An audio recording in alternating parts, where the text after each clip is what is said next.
First, let us have a quick revision of this chapter, The Last Lesson by Alfred Daughton, who was born on 13th May 1840 and died on 16th December 1896. Alfred was a French, and he was a very popular in educational institution, and he was also criticized for his anti-Jewish and monarchist being that, and his book La Netobe revolved around the Jewish politicians only.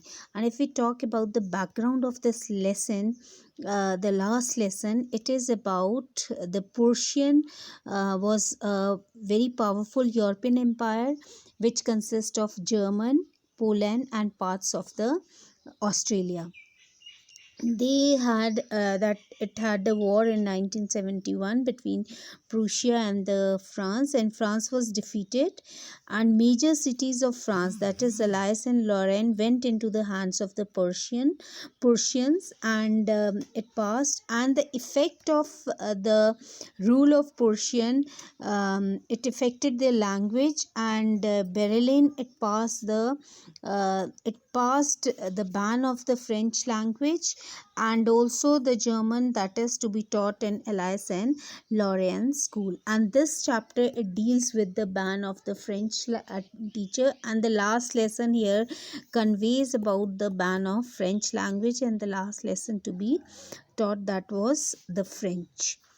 And the main events of this chapter, we see the French, who was a young boy and who was going to a school, and he was getting late, and he was afraid of the scolding by his teacher M. Hamel, and he was getting late. He doesn't want to go to school because he says he hasn't learned his lesson of a participle, and he thinks of running and spending day outside in the prom. The things that attracted him was birds chirping and tempting of a drilling of a Persian soldiers, and other temptation was that is, he overcame his all these temptation and ran to the school as he was getting. The moment he reached the town hall, he saw the bulletin board which always brings a bad news, and it was crowded, and he wanted to know the reason why it was crowded.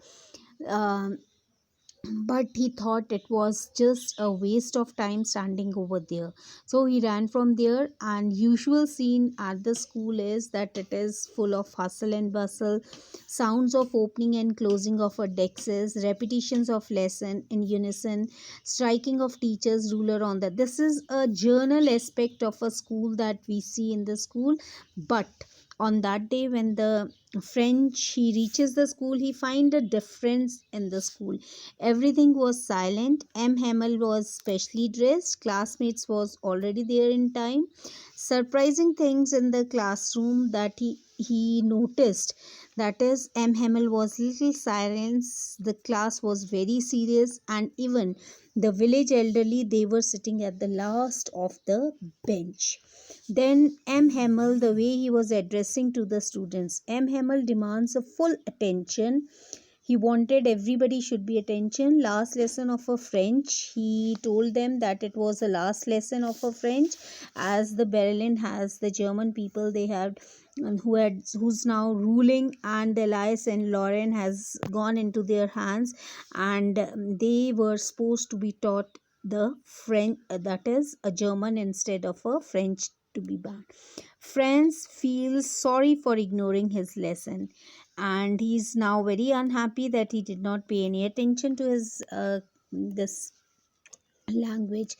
Deeply pained at the thought of M. Hamel going away, he was very sad. And then a tribute to the teacher, repentance for not having attended the school, and now they feel repented, they are regretful for not attending the school, and to thank the master for the 40 years. 40 years he had worked in this school, and everybody, each member of the village is sitting there to give their respect to this teacher as a mark of respect. Lack of learning, M. Hamel's view, and now M. Hamel's put forward his view. The lack of learning, that is, parents ignorant, parent doesn't know the importance, not anxious to send their words to the school, Instead, they want them to work in the farms and the mills. And he also blames himself for sending the children on the errands whenever he wanted to enjoy his fishing and other.